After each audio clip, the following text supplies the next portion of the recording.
What up, family? Welcome back to Colonial Outcast, the podcast that we're hoping your conservative uncle will actually check out today and listen to some perspective from another conservative that joined us for this episode. Would like to point out that our merch store is finally open. Thank you for being patient. We are going to use the revenue from that to expand our operations, hopefully hire some staff so we can actually be a professional journalist entity. So go check out the merch, link in the description, and we hope you like what you see. If not, we're just glad you're here. To get straight to the agenda, I have two main goals of this episode: putting the final nail in the coffin of Zionism and how the left can appeal to conservatives for revolutionary action.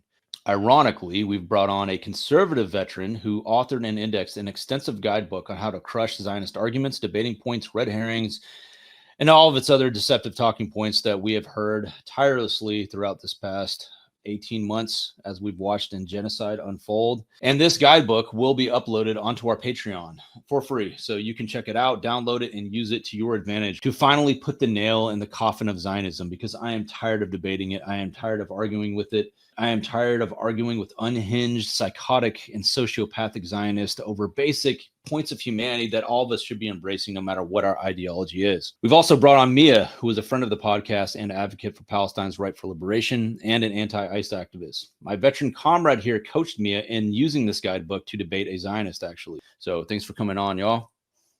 How are y'all doing? Tired. I feel you. Yeah. Thanks for coming on, Manny. Good to see you, man. It's been a while since you and I have been on camera. Mm-hmm. Right. We've been kind of working in the background. I'm a little tired, but I have been on the airwaves tackling everything from collecting soundbite to argument styles, understanding how to align certain media to combat Zionist arguments to justify. I mean, we've all seen the swarm of the same workup that we saw as kids during the Iraq War. Mm-hmm.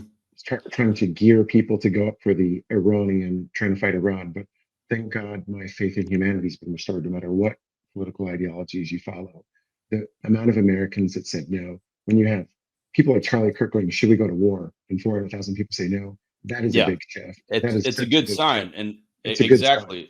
And we're gonna address why we need to focus on that indicator, I guess is the best word to call it. So for the past year, I've been trying to emphasize a few strategies with our audience in how to expand and broaden the scope of this revolutionary body that has grown exponentially in the wake of a genocide and our fight for Palestine's liberation.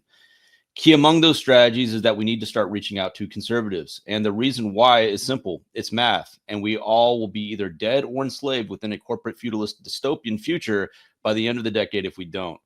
Around 37% of Americans identify as conservative. And this demographic has always been a key element in any revolution, because to get conservatives on board with revolution means that we have accomplished the goal of appealing to people beyond ideological lines.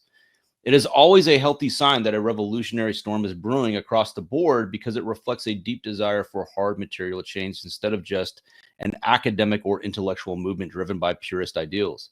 When conservatives join in, it signals that the existing system has failed, not just the social justice advocates, but also those who once believed in preserving it. Their involvement transforms revolution from a niche uprising into a broad-based cross-cultural mandate for real structural transformation. But I still get some pushback in the comment section that ranges from statements like, it can't be done, I'll never talk to them because they're all too steeped in propaganda, or they'll say they haven't had any success and they need further guidance on how to do that. That's what this episode is going to be about. Well, first of all, it can be done.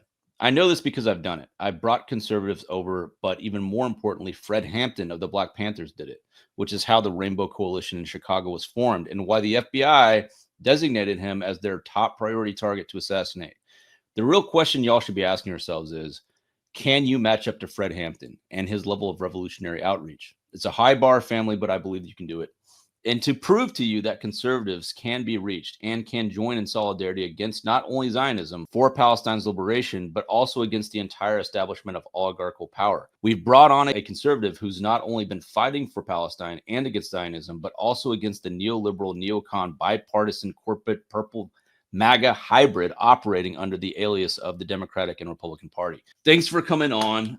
Manny, you helped Mia in preparing for a debate with the Zionists using this very thorough index guidebook that you put together using your skill sets and using your experience in debating Zionists and also your journey out of Zionism yourself.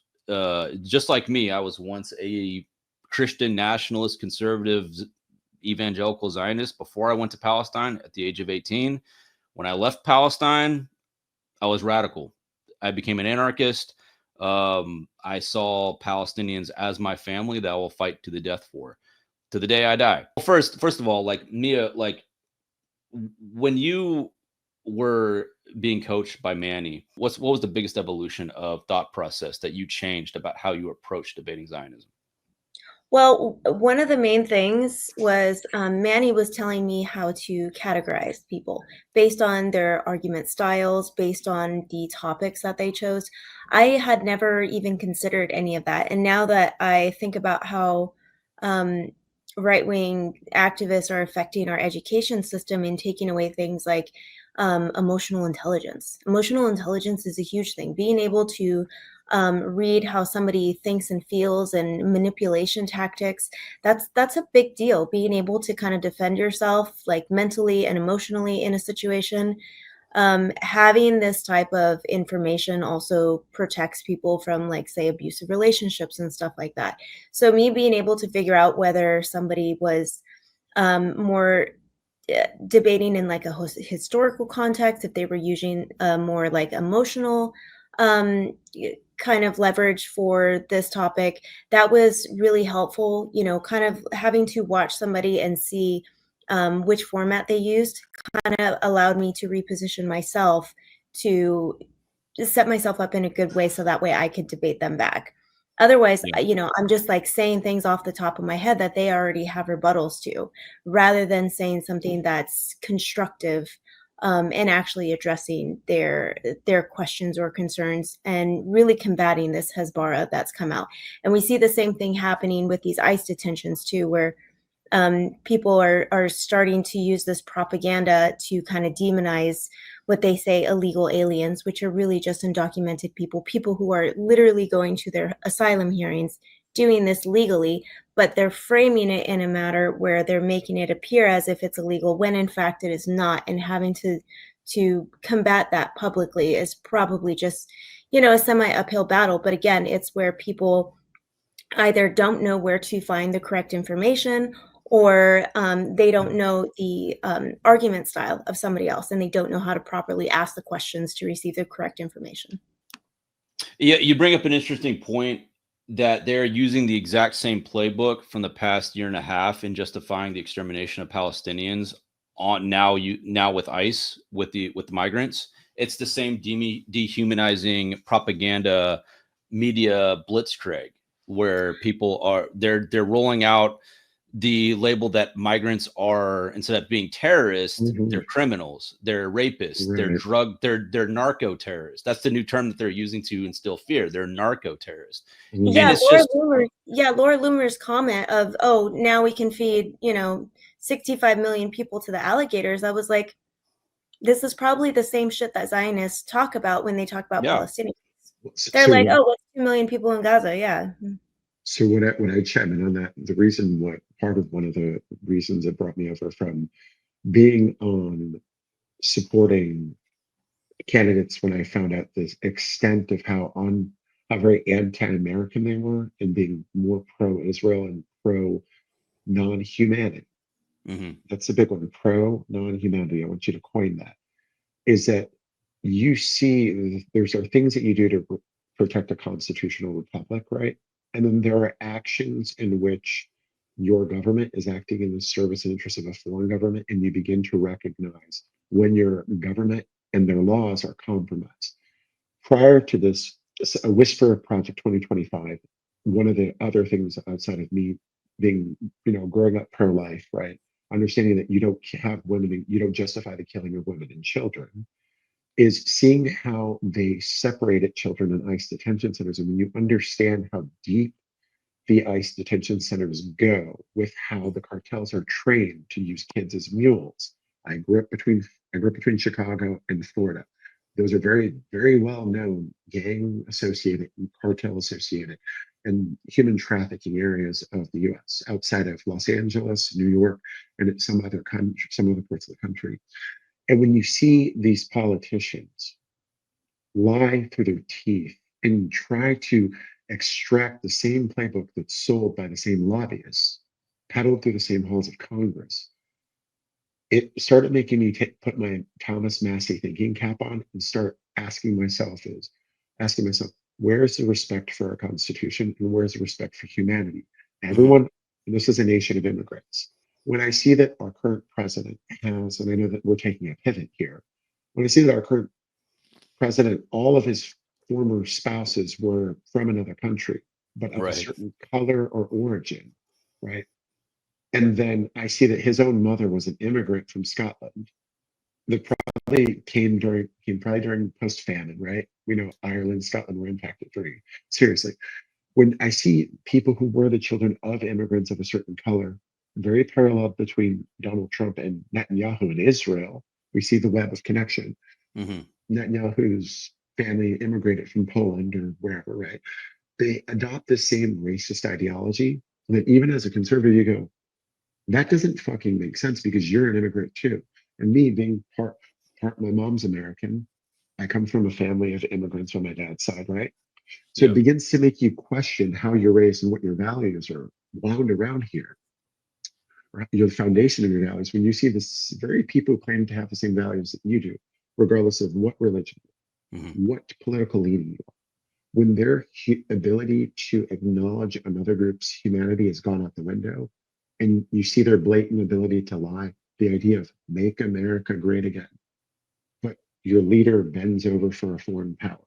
I'm not going to be vulgar, but that when you see these things happening, it doesn't, as Dave Smith said, doesn't pass the basic smell test. Me being a pro-life person, when you see your leaders justify the murder of women and children, the displacement and the starvation of many, but they don't acknowledge, this ties to the ICE and ties to Israel at the same time, they don't acknowledge that we are the cause of the illegal immigration coming to our country because the largest communities of immigrants came from either a past war or an illegal police action. Think Vietnam. My grandfather was in Vietnam. Think Mexico, when we had three-letter agencies playing with destabilizing Mexican democracy. When we wonder why so many people from the Middle East are here, Pakistan, Afghanistan, Iraq. We were involved in every direct action, and all of it ties to Israel, all of it ties to Gaza. So when I have a leader, a Republican leader, telling me that they're for the Constitution, but they're also for this, creating the same style of military action that creates the chaos that leads to illegal immigration, you have to question the cycle of decision making at the top highest echelons of leadership. Putting my Marine Corps cap on, if the orders don't make fucking sense, but the policies are passing don't look like they're supposed to make sense, but every action they take can violate the Constitution and the laws they claim to uphold and put in place, then you have to question the entire structure of everything that's in place at the same time. And this is and as we've established on this podcast multiple times, is the reason why we are seeing this repeat of the playbook out of the Third Reich and in stoking on xenophobia and this this dehumanization of migrants for the sake of creating this police state. It is not because they truly care about undocumented immigrants in this country. They're trying to justify a police state to control the working class on behalf of Wall Street. See, everything being done, this jackbooted approach by sending ICE agents into neighborhoods, terrorizing families, blasting down a door with a shape charge to, just to send a message. The provocative nature of these ICE raids, going into courthouses, going into high schools, separating a mother who just gave birth, arresting her and detaining her right after she gives birth. The reason why they're provocative is very purposeful, is to instoke fear of the state, fear of state power. And as we've established, this is the height of class antagonism. It's basically the elite saying, hey, we're the rulers now, you are the subjects, and you will do what we say because look at what we're capable of, and we'll get away with it because we can use making America safe again as our new, carte blanche approach. So, Manny, you are a former Marine. You were active duty for 3 years, 4 years reserve. You transferred to the private sector where you worked between a number of industries that deal with current events, I guess, that we're facing right now. So, you were once a Zionist yourself, but more like kind of like a boilerplate Zionist. You know, you grew up in a Christian upbringing, same as me, same story as me, and you're conservative, but over the course of the years, you saw the holes in the Zionist logic, and you came to this side of the fence. Can you explain that journey a little bit? Sure. So I will say my first questions started when I was 12. I went to an evangelical church growing up where they use the King James Version of the Bible, which is a derivative of the Schofield Bible. I would ask questions like, this was the seed of the question, and I'll jump to where we are in the future right now, where we are in the present day now. Is I question at 12, I go, why are you telling me that I'm supposed to be subservient and every third word is Israel? I wouldn't understand the echoes and parallels that would have at 34. From 12, I left. I still had some pro-Israel leanings because, you know, you think about your core, your religious core as a kid is something that's part of your moral habits. It's a part of, helps dictate your decision making and your moral compass, what you allow yourself to justify, and you take that into the service, right? So over time, as I've traveled, you know, I've lived in places like the West Coast, San Diego, I've lived in Miami as an adult. You know, I knew people who were Israeli, but I also knew people who were Palestinian. But because of my part of that religious upbringing and, you know, question like, you know, I've met people that die hard believe that Israel, Jews are God's chosen people. It's hands down been told to me when I was as a child. The deprogramming it took was, I think, what accelerated my deprogramming for believing in a balance between I don't say I don't believe, I'm not going to say I don't believe in the two-state solution, but believing that Israel was just surrounded by terrorist countries was the fact that I became friends with people from Afghanistan. I became friends with people from Iraq. I met people who are from Yemen. I met people from Sudan. And I've heard so many of their stories because when you work in industries like I've worked in, cross consulting, and you worked in public and private sector, I have friends who are Iranian. You begin to hear their side of the story, and you learn little things like in Iraq that people used to have villas and free healthcare before we went in and tore the country apart. You meet people who were from the other side of the fence that talk about how Afghanistan in the 70s isn't what it is now, and that it was largely tied to our meddling. When you have any Hispanic or any kind of ethnic background where you know the US or Europe has been involved, they've always been involved in regime change. You don't need to be a political expert. It's not top secret information. When you look at like my studies and going to school with kids from the Gulf, understanding that they don't like the monarchies that we've put in place, Jordan, Saudi Arabia. And when you start to understand the threads that are tied to Gaza, the deprogramming came for me when I heard people that I've known for years, damn near 15 years, saying, justifying the murder of children and saying that they were terrorists. And I go, well, that doesn't make sense because I know people from these countries. I've traveled to the Middle East after the Marine Corps, and I've met people from these countries who lived through what we delivered to them, the policies pushed on them. So when you start to learn that there's a trend of three-letter agencies, and then after our foreign policy from key Jewish economists like Jeffrey Sachs or Norman Finkelstein, people I wouldn't have listened to before, but when I started seeing someone was justifying the murder of children, and I saw a Democratic president and a Republican president both justifying it, and it forced me from my upbringing as a child to meeting people and becoming friends from all these countries that in the Marine Corps, in boot camp, they play the 9/11 towers over and over again,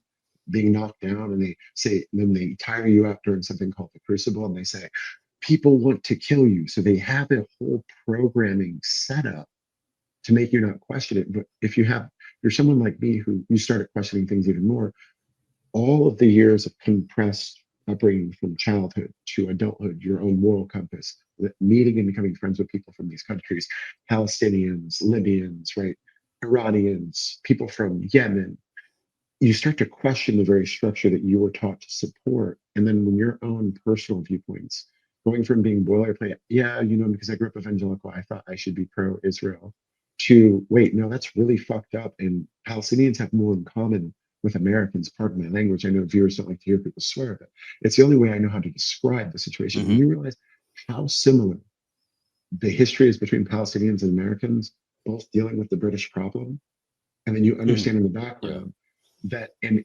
illegal immigrant population that was expelled from Europe was thrust onto the Middle East. And it was a legalized form of illegal immigration that created all this chaos. And you realize that the same issues in your country are because of the same type of random military policy that doesn't take into account the people of the region, that's causing not only the external problems, but the idea of possible terrorism in your country. The only course of action for you to do is to deprogram yourself. The evidence is so obvious that here's a perfect example. The first protest that happened, I went to both protests. I went to the pro-Israel protest and I went to the pro-Palestinian protest to see what I wanted. I wanted to hear what they were saying before I made a decision on who I would support. And when I heard things like they're bribing kids with $250 Starbucks gift cards, I went there and I saw them handing it out. And I asked, so the first question I asked is, so what do you know about the Middle East? Have you ever been there? And half the people there that were supporting were just there for the gift cards. I went to the pro-Palestinian protest. When I heard reasonable people talk, like, okay, Code Pink, for example, right, has a pretty balanced organization of people. I spoke in person to Medea Benjamin and right. Then eventually I got to meet and speak with Numan Finkelstein very briefly, and to hear his perspective, I started realizing that I was realigning naturally because of what I was told to believe, what I saw in front of my eyes, and I was always taught to trust the evidence. In the Marine Corps, they say a key phrase: attention to detail. So imagine if I know how to polish my ribbons, look for dirt with white gloves. What do you think I did with the history books? When I went back through all opposing history books and I started reading through Reddit forums, I started compiling a paper and I go, well, what's the history of all this, right? I have friends from Lebanon. And when you hear about massacres like Sabra and Shatila, and I've flown out recently, met people who have keys to their old homes, and you start to think about how these problems culminate and what you're taught here in America. You start to think to yourself, you go, no, why am I thinking? Why do I still feel this urge to support these people when in fact they're the aggressors? And then I think to myself as an American, I go, well, if I was a Palestinian and someone came to me and told me half my land was going to go to these people I'd never met before, some people you even welcomed into your home. I have a close Palestinian friend of mine who her family welcomed in Ashkenazi refugees, and then they were booted out of their home and locked out. And so when you hear this, I would say, well, what would I do if I, as an American? God core country, right? Honor, courage, commitment. Honor your values. Have the courage to fight back against things that are evil, and have the commitment to tell politicians and leaders to fuck off if they make laws that are not aligned with the principles of the Constitution. So that comes to your Second Amendment right, the real relatable point for me. What do we say? Well, if the government overreaches, we have the right to our Second Amendment. Well, I think to myself, I go, we call people who want to defend their own country, Iraq, Afghanistan, Palestine, we call them terrorists in their own countries, but they really were just exercising their Second Amendment rights against illegal eminent domain and land seizure by a state that was built on top of an existing society. So as an American, if the Brits came to America now, or the Chinese, or whoever we've talked to be told the bad guy, I'm not sitting here making a racial profile, I'm just using the examples where hardwired. It makes me think to myself, well, after going through all the history, well, if I as an American would go at the British the same way Palestinians have had it worse than us. They went from the Ottomans to the English and then to deal with an artificial state building. Well, I would have the exact same reaction. And I wouldn't look at it as terrorism. It would be looked at as a Second Amendment right to exercise my right to defend myself. And anyone who can't see that finite difference, whether you're a conservative, especially if you're a conservative, if you still can't see that, then you are willfully allowing yourself to be ignorant. And as a human being, I'm before politics or anything, like I say in work, human before product, right? People before product. I'm going to choose and learn history. I chose to learn history before going with what I was pre-programmed to believe. And I'll pause there. But that's my coming into present day of where I am. That's how I was able to meet people like Greg Stoker, yourself, Mark, people like Josephine Gilbo, and Medea Benjamin. You can unprogram yourself if you are a human being first. And that's what brought me to this point. Great point. Mia, your floor. Well, I definitely agree with a lot of that. You know, I've done a lot of like historical studies. I used to make a lot of videos on how the issues in with the Israeli occupation of Palestinians was very similar to the American occupation of the Native Americans. And the thing was, in the debate that Manny had prepped me for, there was a huge chunk of it where they talked about, is armed resistance justified? They even had to change the name of the Jubilee debate because it was too what's the word? I guess controversial to talk about armed resistance and why it's beneficial. But you know, this is a thing that we tout in America. You know, having our Second Amendment is our right. Come take my weapon from me. But if other people do it especially in their own countries, then we demonize it. We call them terrorists, and we talk about how they raise their children to want to kill and burn down other people. But then here in the United States, we have things like an ROTC program in our K through 12. You know, so the hypocrisy is massive. And then the other thing that we don't do is we don't teach the actual history of how the United States was built in the first place, because to assume that Native Americans just kind of were pushed over and, okay, here, take my land, here are my crops, you know, I'll just move over here. That's not accurate. To ignore the fact that there was Native American armed resistance is the reason why they don't want Americans to study it. Otherwise, we would see why people are resisting in other countries as well. There is huge amounts of Black armed resistance, you know, especially with the race wars, you know, the Red Summer of 1919. We saw massive amounts of minorities rising up against racial profiling and, you know, unjust lynchings and stuff. Well, all lynchings are unjust, my apologies. But, you know, things like that, people resist. And if you cannot do it legally, if you don't have the economic backing, if your leaders do not support you, what other method is there other than armed resistance? And so that is the thing that they really try to kind of take away from, I think, American knowledge in general. So, you know, having these debate structures, I think, is really important, because also it teaches people to kind of overlap historical context to what's going on today, which is really missing from our society. Yeah, the right to assemble militias, a well-regulated militia, and the right to bear arms shall not be infringed. That is a quintessential conservative value that goes deep within the conservative movement.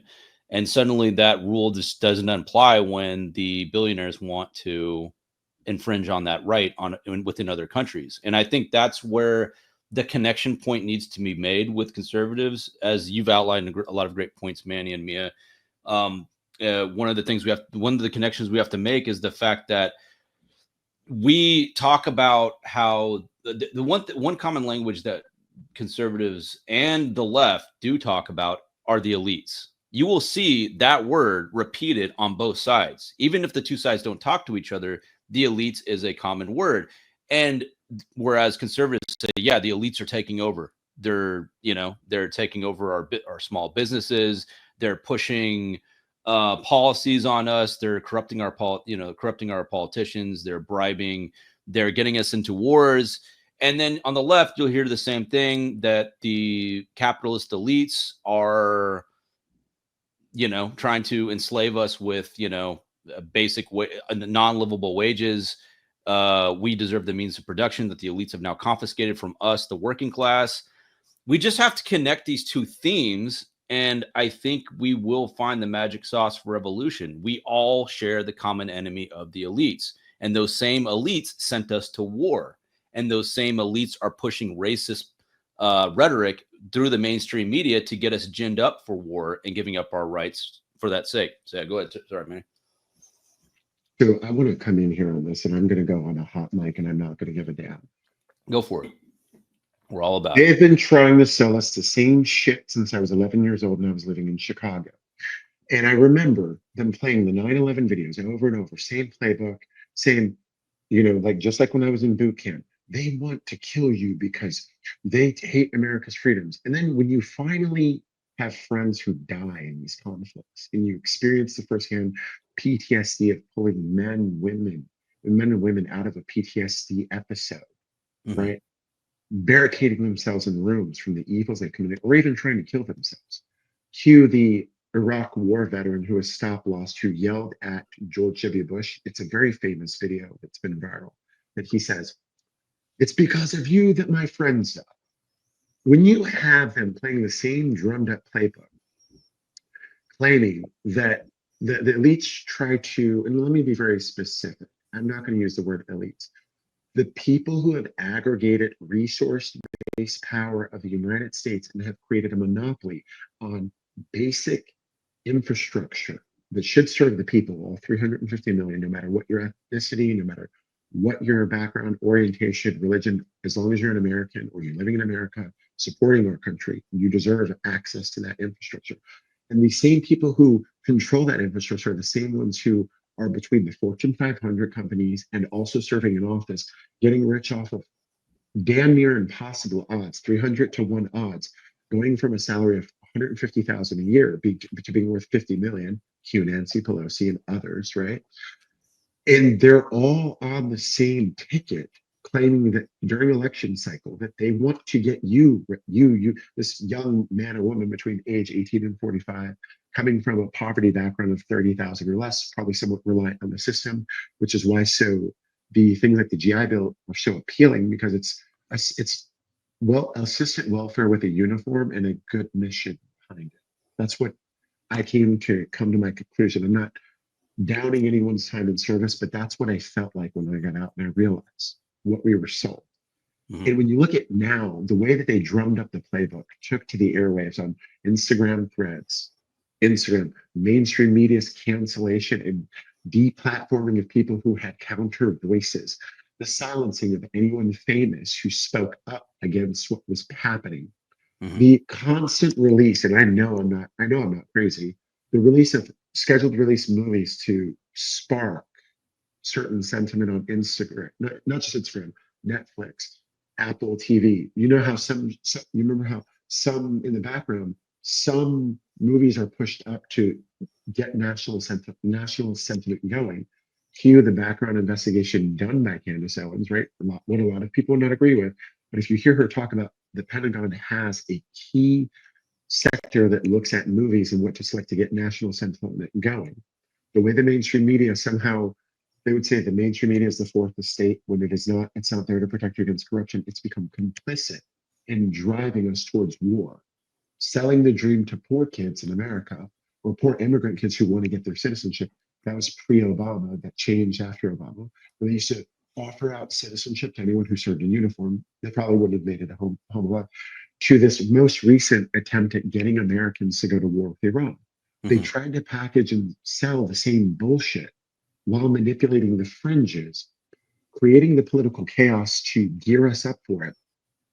And it sits here and it makes you think to yourself, right? To bring it all into a focal point is when it comes to looking at the Trumps, the Bidens, the Clintons, and the House of Representatives, 384 seats bought by APAC, right?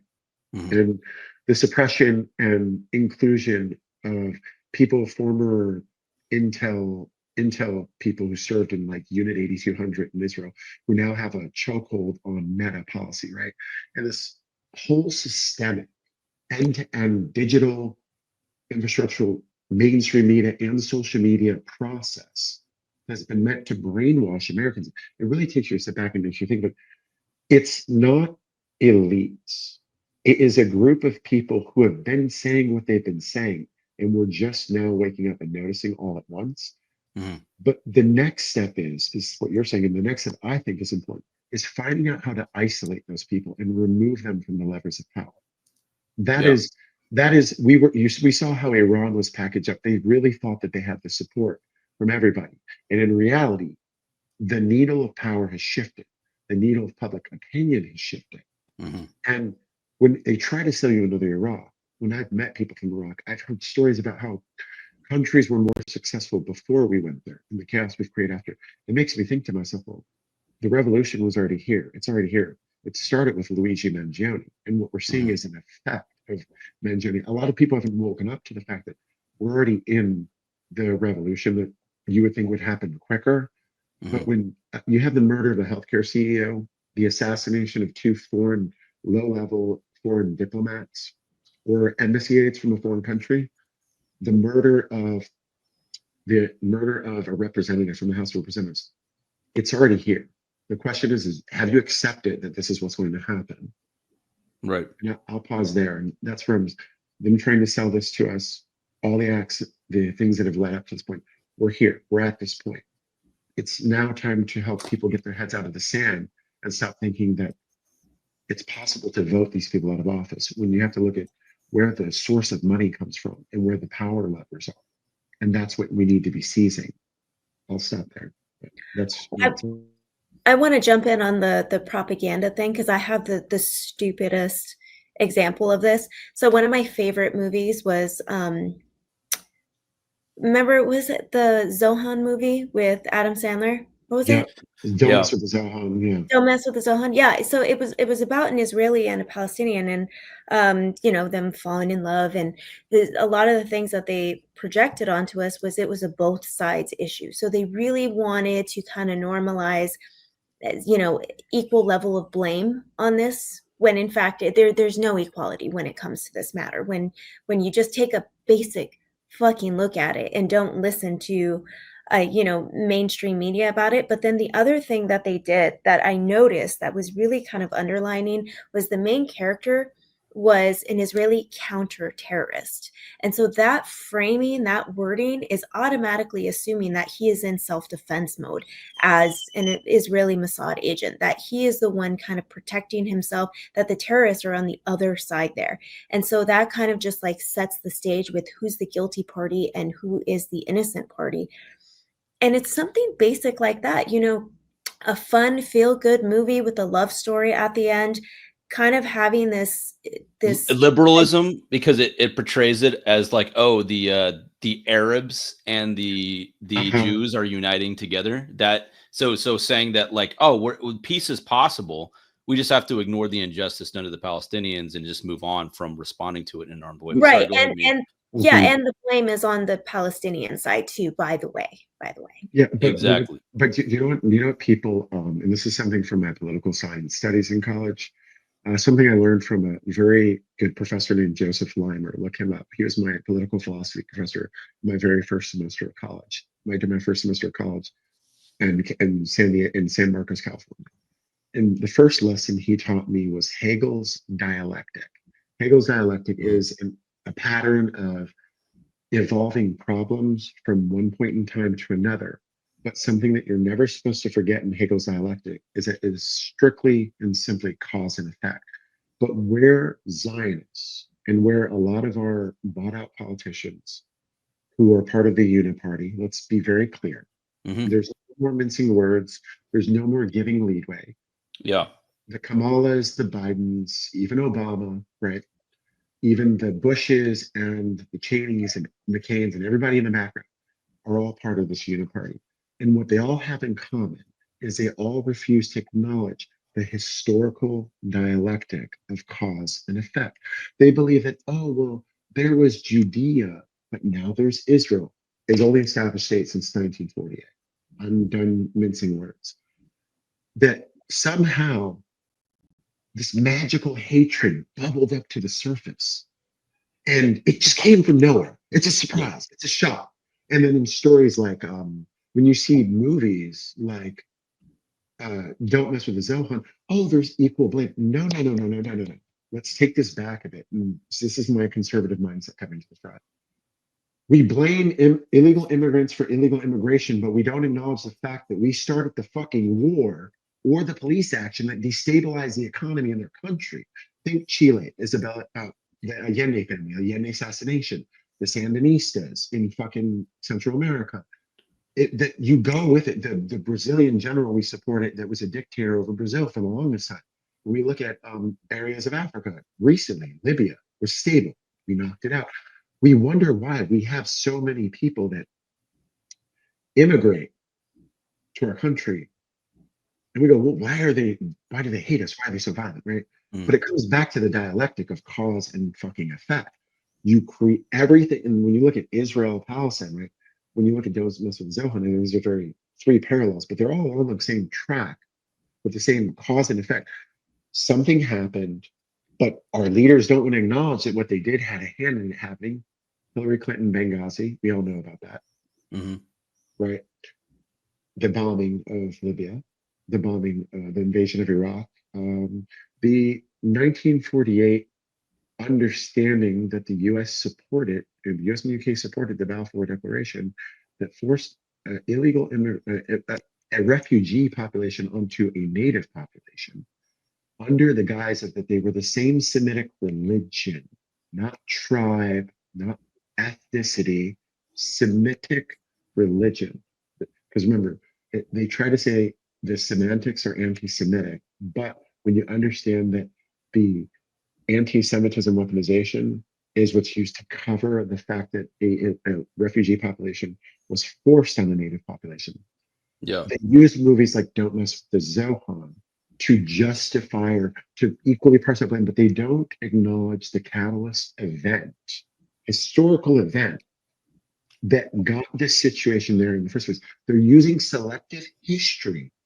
And I'm going to be very clear. Remember, I said you have to be very semantical with these people because that's where you get the fluff and the Zionist arguments. Our leaders are choosing to acknowledge only up to a certain point in history. And right now, currently, it's, oh, October 7th happened. That's the only thing that's ever happened. I was just going to say that, Manny, Yeah. don't you know that history started on October 7th? I know, but the reality is the fact that they think we're dumb enough to buy this. When you have people like Matt Miller, who's now not serving as a spokesperson for the State Department, realizing that he knows that they were breaking the law, right? And then you see State Department officials and speakers for the White House giving the same damn tired speeches. And then you start to see the criminal actions of your leaders supporting the same shit that's been happening since 1948. We just became aware to the extent of how much we were supporting it. No matter who you are, left, right, in the middle, creed, religion, whatever. We're all now awake and now we're looking up, tying back to your point about elites, right? And it all comes to the same point. Well, they're choosing. It comes back to Hegel's dialectic. We're choosing to only acknowledge one catalyst point in history for an event, without acknowledging the prehistory that led up to it. They want to make it seem like it's long ago. You see little subliminals like making pictures black and white instead of color. Think in America, Martin Luther King, MLK. It's done for a reason to make you think it was very long ago. Don't Mess with the Zohan has the same theme in the background. Oh, it was so far. They've been doing it for thousands of years. But when you realize it's only been since 1948, it changes your perspective on things. And I'll pause, but that's where I was coming to. That Hegel's dialectic is like meets Don't Mess with the Zohan, and the fact that they selectively acknowledge one portion of history while blatantly ignoring the other events that led up to this point in time. Yeah, good point. Mia, I know you're on a tight schedule. I'll let you take the floor because I don't know how much longer you got. I have like about 5 minutes if you guys wanted to keep going. Yeah, I'll let you know. Okay. Yeah, Manny, so back to October 7th, one of the most provocative statements I have made throughout my advocacy for Palestine has been this. When I talk about October 7th, I tell people, look, if Americans were to have been subjected to what Palestinians have been subjected to, October 7th would have been way fucking worse. October 7th, and that is making that comment a year ago, oh my God, it would have been the worst statement to make in the world. It would have been so insensitive. It would have been so anti-Semitic. But it's simply the fact is, if Americans were subjected to what people in Gaza, being walled off, having your economy chokeholded, having being put on a diet, as they call it, where they only allow a certain amount of calories into a place where my children are going to be eating and thriving and trying to live, and then randomly bombing them whenever they want, dropping a bomb in one of our neighborhoods from an Apache helicopter, or throwing a Hellfire missile into an apartment full of kids. October 7th would have been so much worse. What the Israelis experienced on October 7th was a walk in the park with what Americans would have done. We would have had no discipline. And that's the difference between us and Palestinians. Hamas has discipline, far more discipline than Americans do. When you really consider it, when you really consider the actual conditions they live under, us Americans, we kill each other over toilet paper. Think about it. During COVID, when they ran out of toilet paper, we would have killed each other. And you think about October 7th, and then you compare to what Americans would have done given those circumstances, much less running out of toilet paper. You think it would have been, you think like, well, it would have been a bloodbath on October 7th. Far more Israelis would have been killed. We would not have had discipline with who we killed. So that's the perspective I try to give to Americans who want to frame Hamas in this, savage light, in this brutal light that we do not put into context when we consider what it means to be subjected in an open air prison for decades, right? With random acts of terror being executed on you by the Israeli military. Like, can I jump in on that? Sorry. Yeah, go sorry. For it, Mia. Really quick before I go.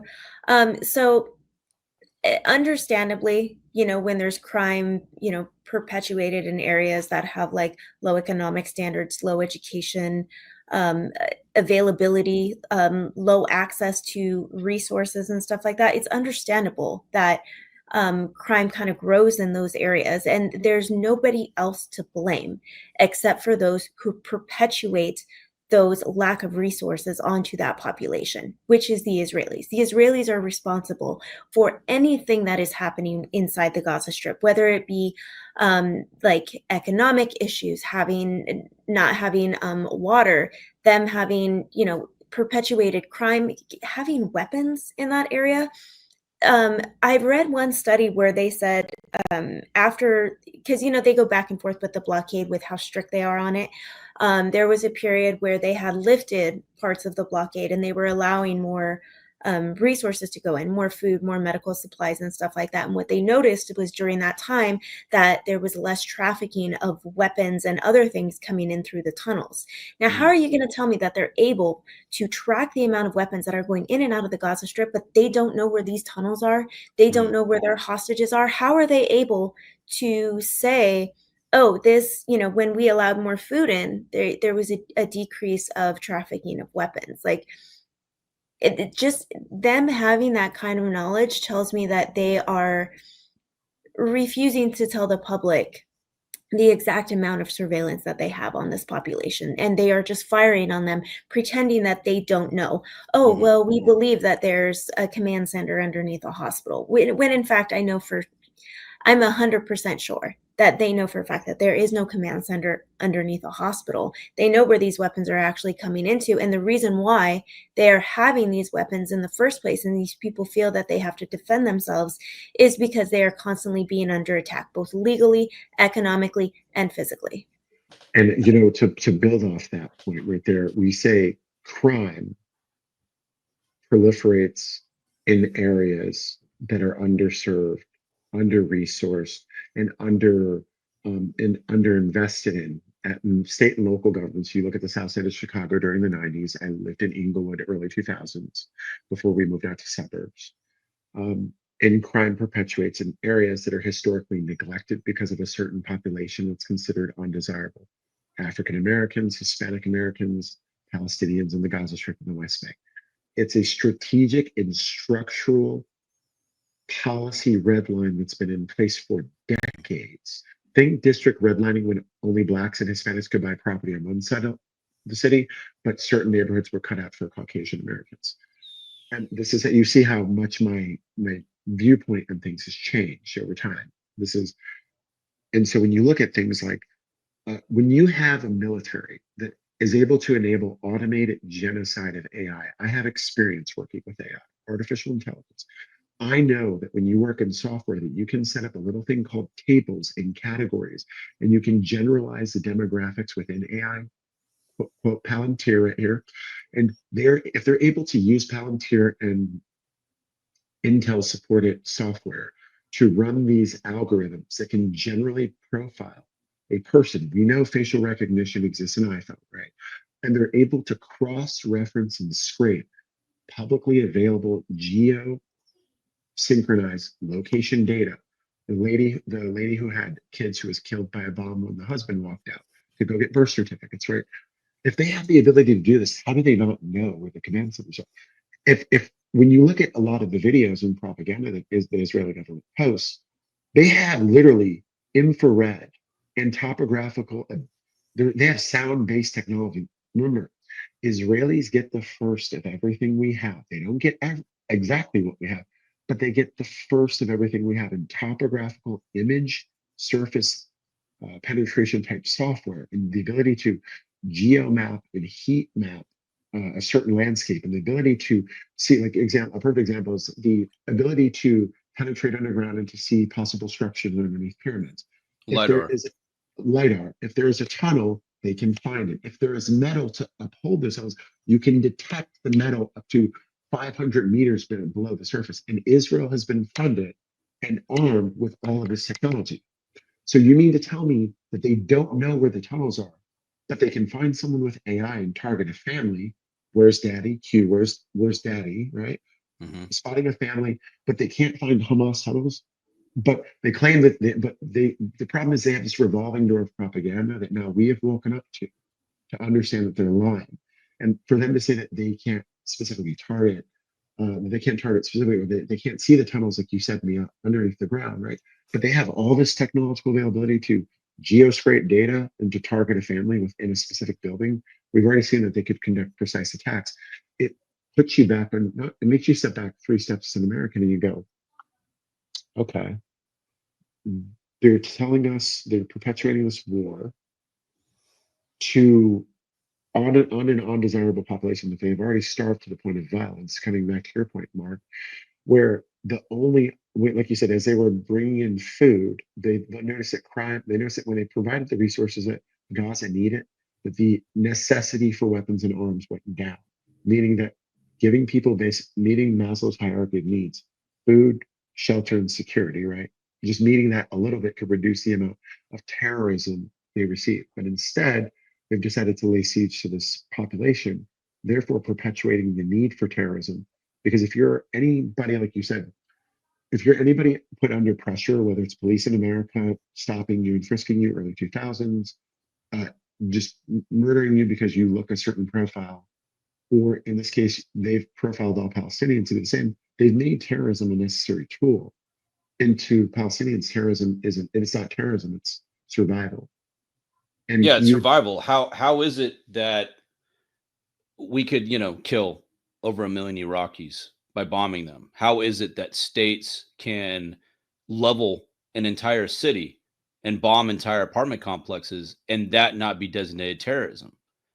So they've done a great job at weaponizing the word terrorism to instill this reactionary impulse within Americans whenever they hear that word. And that was from the Bush administration.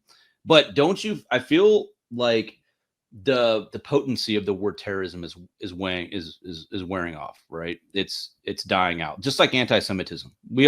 Nobody cares about that word anymore. I remember when you used to use that word, that was alarm bells went off. Holy shit, we got to stop everything that we're doing because somebody said something that's anti-Semitic. And it was somehow prioritized as a more important form of racism than all the other forms of racism.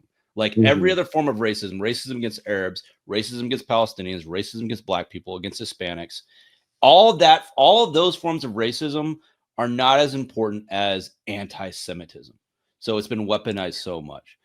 Go ahead, Mia, sir. I got to jump off here, guys, but thank you for having me on. And I'll talk to both of you guys later. Thanks, Mia. Yeah. Appreciate you coming on. All right, I'll talk to you guys. So the weaponization of the word terrorism has seen tremendous success in the United States. Has given the U.S. government carte blanche to strip us of constitutional rights by using that fear with the Patriot Act. Our right of privacy is gone under the guise of terrorism. So everything that was the initial justification for the U.S. government highlighting the dangers of terrorism was that terrorists were going to come and threaten our way of life. they're going to come and threaten our freedoms, right? Right. They're going to take Exactly. they're going to take the values that we have in this country, right? Which is hilarious because like the idea that a single terrorist act in the United States is somehow going to rob us of our freedoms made no sense to me, but it was catchy at the time during the Bush administration. And What? the irony, of course, is that we had our constitutional rights stripped away Mhm. in the fight against terrorism. Right. So what they did is they did what you call the carrot safety stick method. So Yeah. think of the carrot and stick method, but a safety net behind the stick, right? So you get hit with the stick, but then when you fall over from getting hit with the stick, they prop you up with the net, like they're saying that they're holding you up, but you have to give something. You have to give up a certain amount of carrots for you to be lifted higher. Mhm. So when I think of the Patriot Act, right, and what I've learned after from being in the service, from working around several spaces where you deal and you get training and you look at these things, right? You start to think to yourself, you go, the first question as an American, and this is me as a constitutional conservative, right? I believe that America is the best melting pot of all the best talent from all the other parts of the world. You call me Mhm. idealistic. I believe everyone has something to offer as long as they are productive. This is my end all be all. And sometimes that productivity is this may not roll very well with certain people, right? But if Mhm. everyone has something to contribute, it's a matter of us as a nation finding the right way to help them do that. But in this case, when you're looking at the fact that we create the environments through our interventions that lead to terrorism coming back to American soil, the questions we have to ask our leaders are, or ask ourselves, forget our leaders, let's remove the middleman. We don't need the political pharmaceutical middleman to tell us what we need to know. Mhm. It's on us as conservatives or libertarians or progressives or leftists, right? Whoever you identify as, somewhere in the middle. Maybe you don't have an affiliation, but you were thinking along the same thought process and guidelines.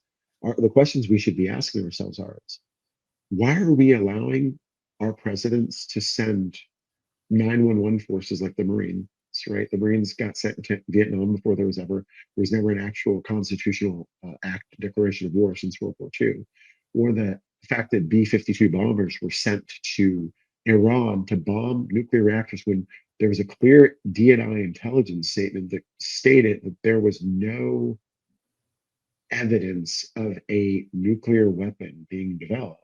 But we justified this action to support a bilateral ally that attacked another country first. So we have to ask ourselves, why do we experience terrorism as Americans? Why should Americans be afraid when they travel abroad when just 3 or 4 years ago there was not the same problem? But it seems to rear its ugly head every time a policy decision is made to attack a Middle Eastern country. Is it terrorism because they attacked us, or did we commit an act of terrorism that required a response with the same form of brutality that we relabel as terrorism? Right. Going. And what and does any crime justify any crime, whether it be something that hits the headlines that causes a huge, surge of fear amongst the American public? Right. Does that ever justify the stripping of any type of rights, constitutional rights or otherwise, of the It, American people? it, Or can we make the argument that we need to revert back to conservative values and embrace just the right to self-defense and the right to bear arms and stop relying on the state for protection? Because I always make that argument with conservatives. It's like, okay, so this is back when people were justifying the Patriot Act. It's like, well, we need the Patriot Act for our protection, the protection of people in the United States. We can't protect ourselves. We need the government. I'm like, well, listen, what happened to the spirit of self-reliance in the right. conservative movement? What Right. happened to Right. the idea of us just To reach taking down by care your of belt strap, ourselves? your We weapon. don't need big government. What Right. happened to that? Why all of a sudden are you giving up so much because you're afraid Al Qaeda is going to walk inside your house and kidnap you? Like, it made no sense to me from a logical level. Um, Right. and, and yeah, go ahead. Yeah, and so what you're saying at the logical level, I'll connect with you there. We were taught from boot camp to some people I know who've stayed in for 15 to 20 years. I did Yeah. four active, 3 reserve, and you're taught to believe that these people want to come and kill you. But I remember I asked a question in boot camp a very long time ago. I went to boot camp in 2009. Mhm. Once again, I'm not saying I was anyone special, but I always ask questions. Probably why I got in trouble a couple times. My questions were, well, why do they want to kill us?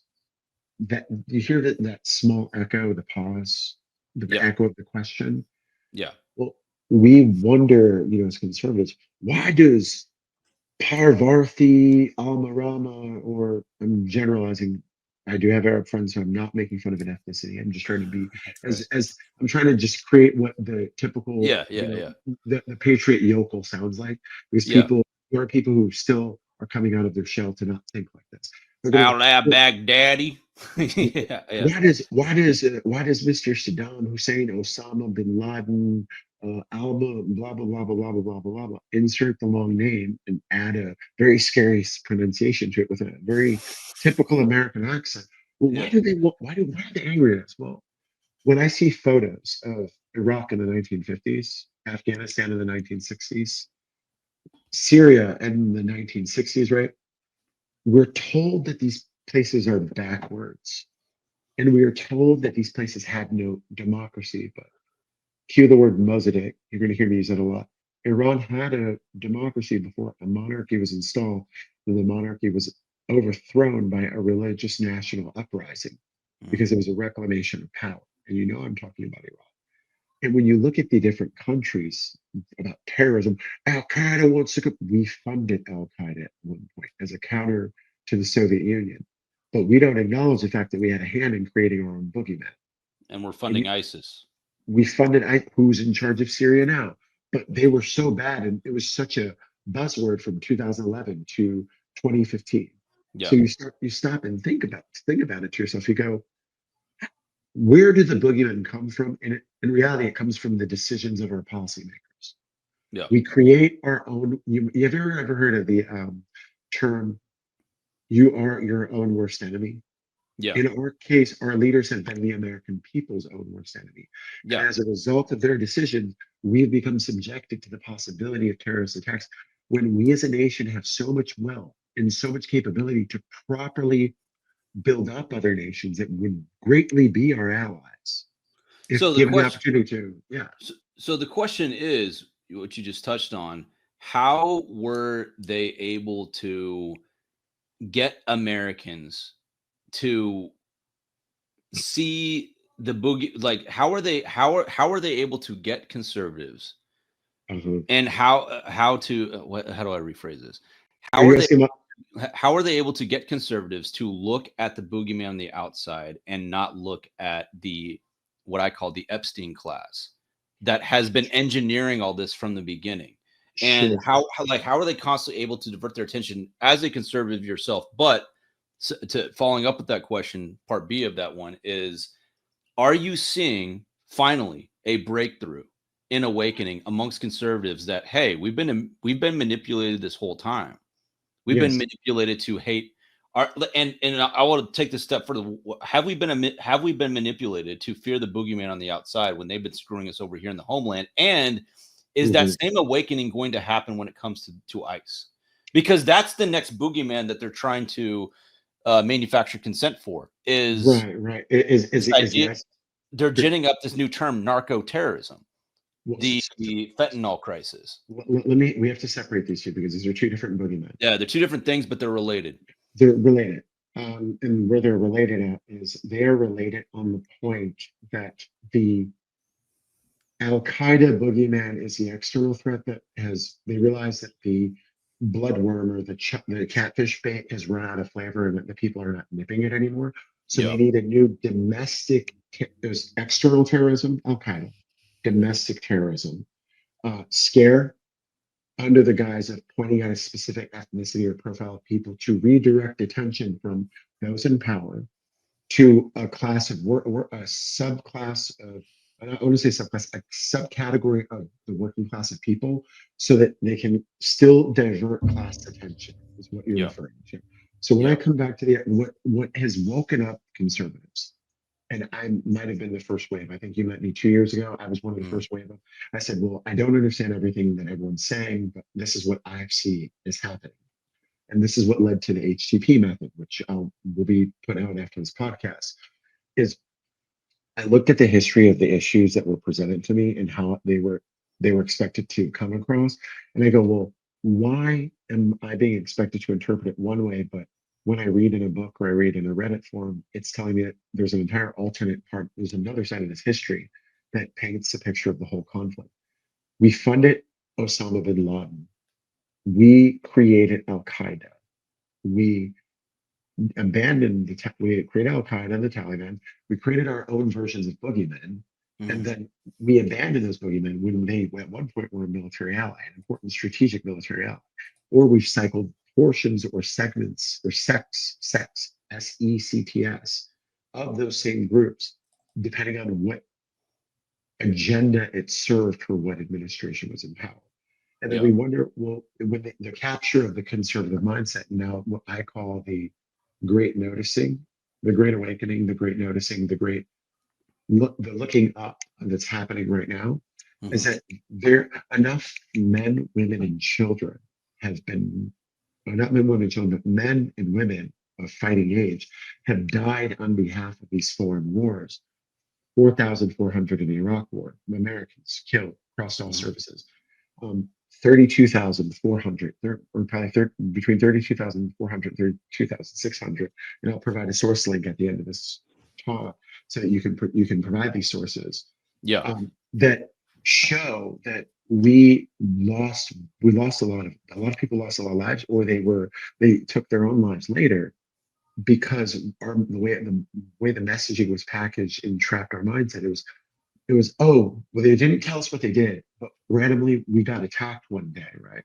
Mhm. And as we got attacked, we were wondering, we never were we in the thrall of the patriotism and the messaging to prepare us to go to war. No one ever stops in the heat of the moment to ask, why is this happening? But Mhm. here we are 25 years later, or 20 years later, asking, why did it happen? And the capture of the mindset of conservative values, especially the Christian conservative class, and some of those outliers who have some conservative leanings but may not necessarily be religious, right? The non-denominational, right? Mhm. Your patriotism was played up, your mindset was captured, and the leaders that you trusted under the Republican Party during the George Bush administration, junior administration, were compromised by a foreign power due to the actions of a foreign lobby that pressured a president into running a propaganda machine and messaging machine to capture and play upon your own religious or patriotic beliefs. And there's Yeah. no way to spin or paint that. So, what caused me to break away from? I still love my country. I know that America has fucked up things happening, but I love the people here. I don't care for the politicians. I want to be Yeah. very clear about that. I care for Yeah. the policies that affect everybody. Whatever you want to be and whoever you want to be, as long as you do not do harm to others, it doesn't affect me. We can all live in our own part of America and have our own American dream. But the reality is conservative values were played upon the same way Democrats played on the values of leftists and Mhm. liberals.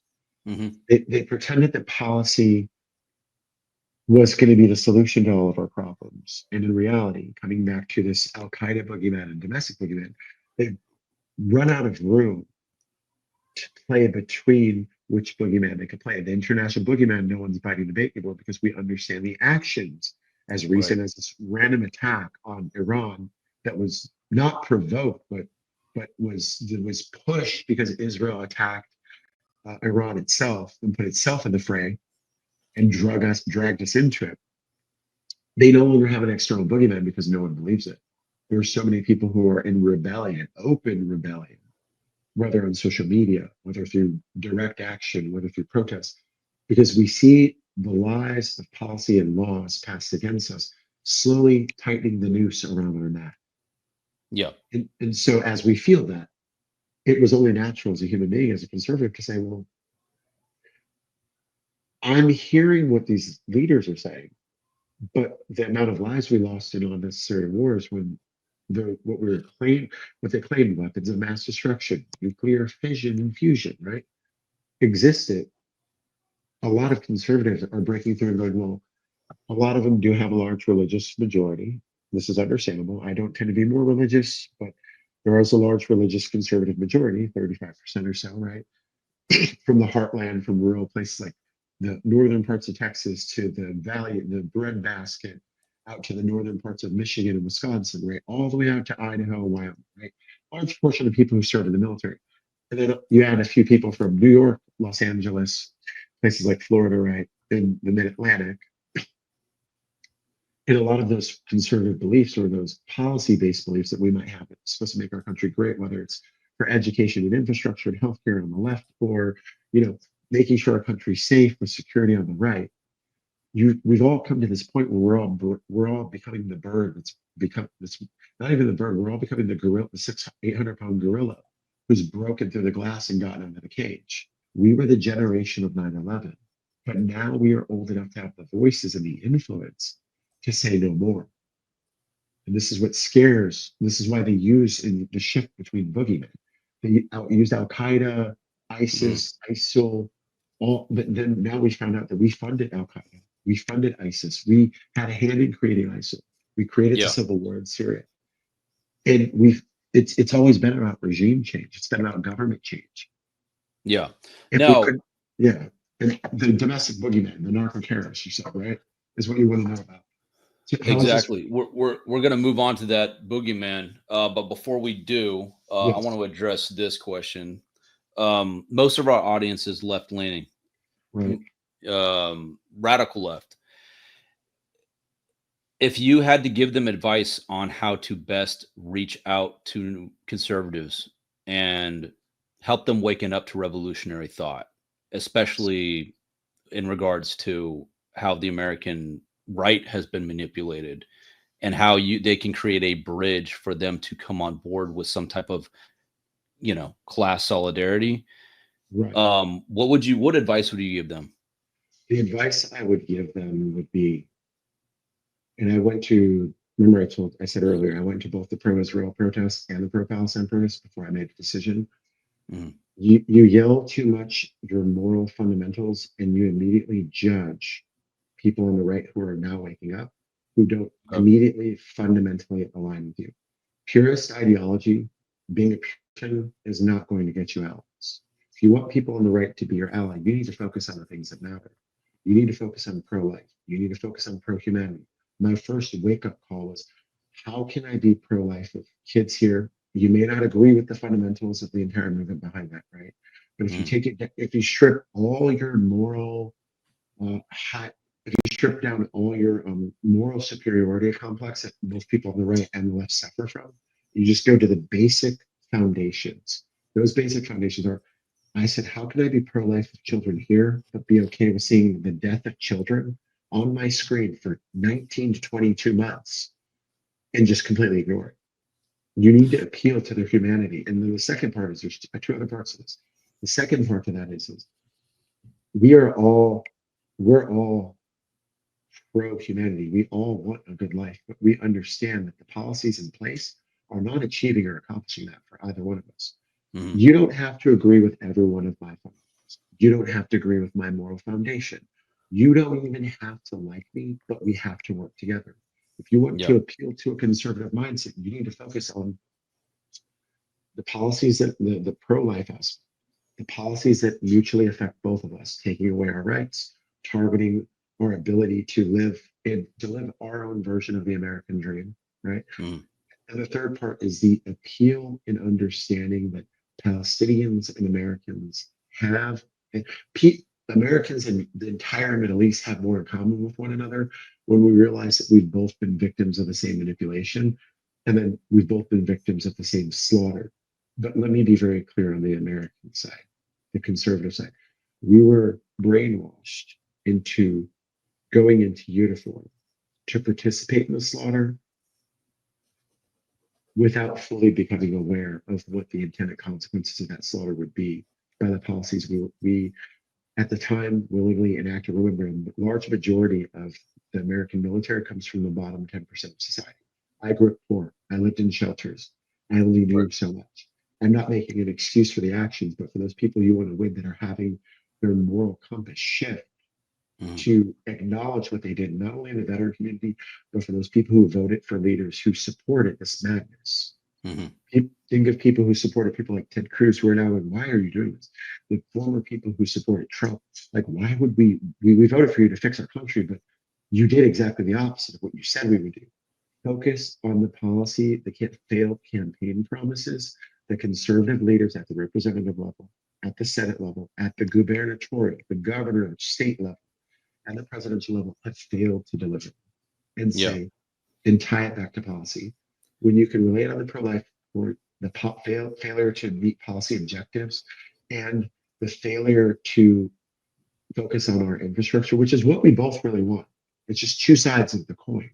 So some of those clash in what we believe, but the end all messaging should be focus on pro-life, focus on policy, and stop with the puritanical ideology or the purest high ground where you think that because you've supported this thing for so long that you're okay to judge other people.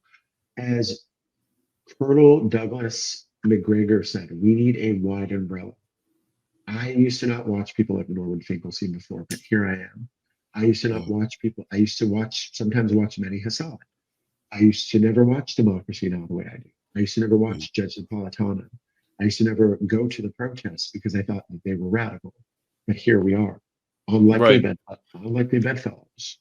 Now, what you just laid out was for Zionism and the manufacturing consent for war. But now I want to take this a step further, because right now we're beyond Zionism at this point. We are now looking at cries for revolution, rightly so.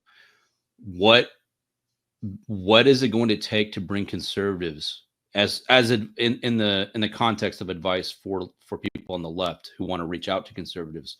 What is it going to take to raise up class consciousness enough to actually catalyze a hard revolution? So to catalyze a hard revolution, right? Remember, revolution has many different aspects. So to be very, very clear, let me be very clear, because these words may carry to somebody, and I want to be very conscious. And by the way, revolution. Hold on, revolution. When I mean revolution, I mean that I'm talking about in the event that Russia takes over the United States and they have full control over our government and Wall Street, and they are now using a police force. We'll just give it a fake name, Vice or something like that. And they want to push the wills of the oligarchy that controls Wall Street. Again, this is all a fictional scenario. It's not happening. We're all fine with the status quo. I could use another one, right? Like, we'll think of it as if we are under the threat of a multinational police force that has intelligence apparatuses that have shared dual citizenship with the United States of America. Which means they've been allowed to embed themselves at the highest level of government, and they attempt to use police forces. How do you catalyze people into revolution? You focus on the things that are being taken away from people, the rights that are being targeted. And the first two that come to mind is the moment they target your First Amendment speech, which they've already done. That was your first red flag. And the second is when they target selective communities to create and sow division. Think during the pandemic and policies. That was the test run. This is the full script. The test run was 2020. The full script is 5 years later with the studies that came out of it. If they target your ability to, what you want to say to people, especially to win conservatives over, is focus on the rights that are being taken away. And the most recent one is what do conservatives care about? Land and guns, right? The Second Amendment's already been eroded over the years between two different administrations.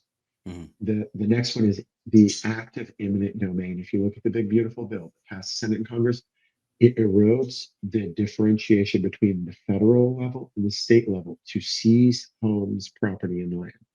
If you focus on that and you point out how that violates every right, every constitutional right that matters, 1, 2, right? there, and then the end of the bill of the end of the claim of the Constitution of life, liberty, and the pursuit of happiness. Mhm. You focus on these three key points, and Mhm. you point to the bills. Point to the bills and the number of bills that have been passed, and the percentage of those bills that have been passed in favor of Fortune 500 companies and foreign powers versus the American people, and you will have your argument. You need to consolidate and condense your argument. If should we ever find that there is a multinational force of embedded dual citizens that have allegiances to other nations that also serve in policy positions here, and they attempt to seize more of your rights, it is up to you to catalyze and point out the things that are being taken away. Because as a human being, we don't like our material, we do not like our material interests to be violated. To touch, to take away my land, to touch my guns, to tell me how I'm going to eat, breathe, shit, walk, or live is the violation of the most primal fundamental principles of leaving the hell alone. The life, liberty, and pursuit of happiness. This will catalyze. The more you focus on that instead of your own messaging, the same cyclical messaging you've been using, you will start to create a coalition of the willing. And we see that already happening now. Focus on the points that I've laid out. That will allow you to reach people even more, to catalyze, whether it's a digital, physical, or simultaneous revolution where people are removed from power so that new leaders can take place to pass policies in favor for the people, right? Knowing where to focus and to gather your community resources to make them untouchable are key, but to win people over, you need to follow the points that